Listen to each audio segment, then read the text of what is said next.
Sometimes I come to graveyards just to think. There's a certain energy about graveyards. I think it's a combination of both, the spirits of the dead, but also I think when people come to graveyards, they know how to be quiet. There's a lot of shutting up energy that people bring with them to graveyards. So I think that energy kind of coalesces and gives it that vibration that people had brought with them to the graveyard, either in expectation or when they actually got here and created that energy. It's almost like I can breathe better in graveyards in a way because of that energy. It's better if there's not planes, but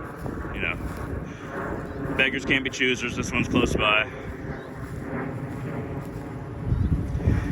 And what I'm thinking about, you would expect it to be death per se, but no, it's not.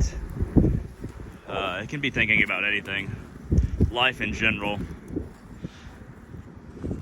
And sometimes I might look at gravestones and reflect on that person, when they died, when they were born, what the times were like, but not always.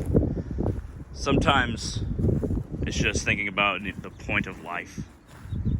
And maybe, I never really questioned the point of my practice or spiritual path. I do question other decisions I've made and other life choices I've made in various regards, and also the current work and school path that I'm on. Question that. Ideas just flow easier here as well, I think. And that's a freshly dug grave right there. If I don't have anything to offer, if I didn't bring anything in particular, I'm going to offer a $1 bill to the graveyard because I don't have any change. But if I don't have anything to offer to a freshly dug grave, I won't take a little dirt. I'll just leave it be. I might stand beside it and say a prayer because they're Christian. Obviously, they got a cross on their gravestone. I haven't really found a whole lot of Buddhist or Hindu graves, or any. Otherwise, I'd use their prayers. But, a lot of people might think it's, a graveyard gives you perspective. I guess that's kind of true for me, but not necessarily. It's a place of kind of one thing, Everything's kind of mixed up everywhere else, but graveyards are a place of kind of one thing. That's why they're so potent to work in and work with, I guess. And the thing about spirits is that they reminisce about their human form, or what's left of them. I talked about soul fragmentation before, so they often like to inhabit, or partially inhabit forms that are human, kind of like these little baby angel things. That's why you might feel a little something when you look at statues in the graveyard. It's let's see.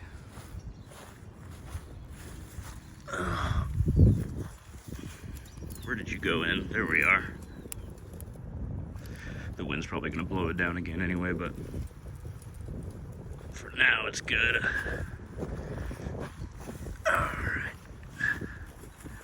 And you can go right here. Yeah, it's not gonna stay for very long. There you go. Yeah, it's a place of kind of one energy, one thing. It's not as diverse in energies and activities as other places. I think that's why a variety of different cultures realize, and a variety of spiritual systems realize the power of working in graveyards, the potency of it. And I've never been really one for fake flowers. I think that real flowers, even if they're for a limited amount of time, are the way to go for offerings. change is always really good too for transferring energy. Though, you know, one Buddhist man said, not Buddhist, Jesus. One Hindu mystic said, you know, don't pick flowers. It's kind of a waste of a life. There's a beautiful little cat thing. Somebody left for him or her.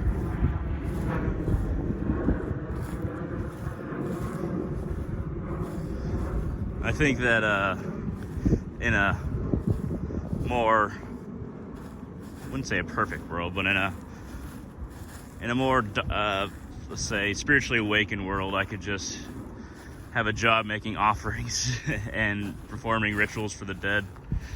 Besides, you know, the actual thing a priest would do where they would be at the funeral and say the last rites and stuff like that. There's also caring for the graves, and people don't really know what they're doing most of the time, unfortunately. Think of that sergeant in World War II.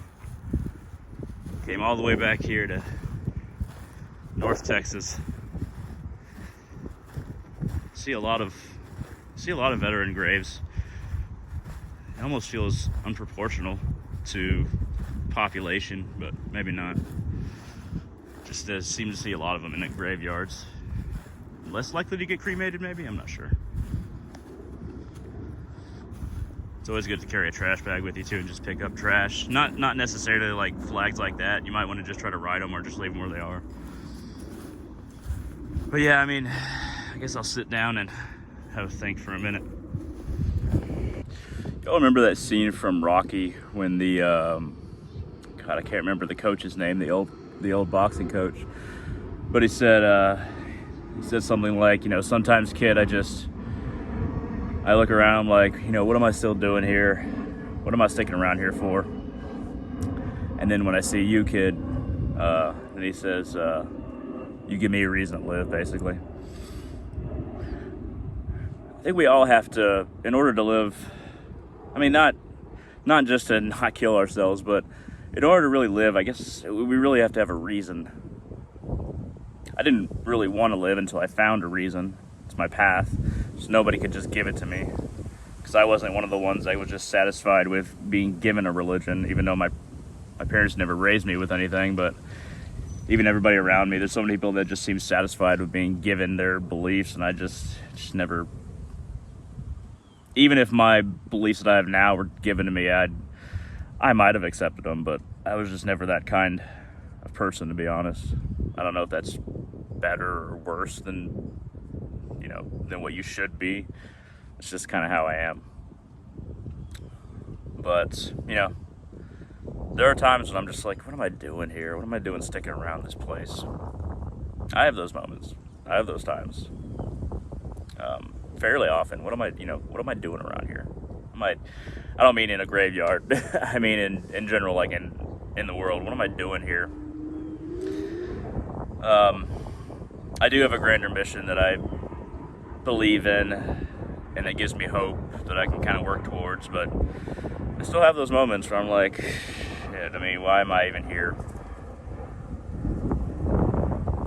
And there's no one remedy for that.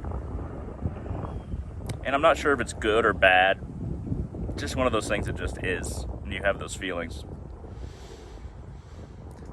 But, you know, usually I like to give some kind of hopeful message, but it's more of a thoughtful message, I suppose, if there's a message here at all.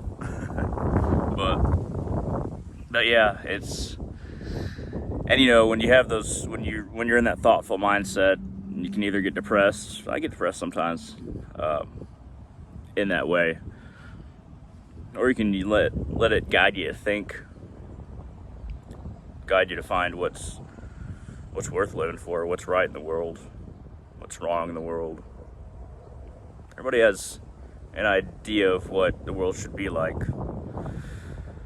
but I think that no matter whose idea you go with, even mine, I think that I don't think any one idea would work. And I think that we're all figuring that out, slowly but surely. We're all figuring out what it is to be human and what it is to be human together on this world. But I think we're more together than we sometimes feel, than even I feel. Sometimes I feel very alone and isolated, but there's this grander connection. Sometimes I'm out of tune with it though, and I feel very isolated and alone. There is a grander presence there once you tap into it. I almost feel sorry for, well, I don't know if most people can tap into it, but, or know how to. Everybody can. I do feel sorry for people without a spiritual path, I suppose. But I don't think of myself as better, but more, maybe just a little bit more, maybe I earned my path a little bit more, I suppose. Finding it, not just going with what was convenient. But yeah, these have just been some thoughts in a graveyard, in one of my favorite graveyards, one that's close by. I've done a lot of work in. Anyway, I was just sharing a few thoughts with y'all. Keep on thinking, and if you get down, just know that the way time and the human mind is and situations are, it'll pass. It'll feel like a while, but it will pass. Y'all have a good day.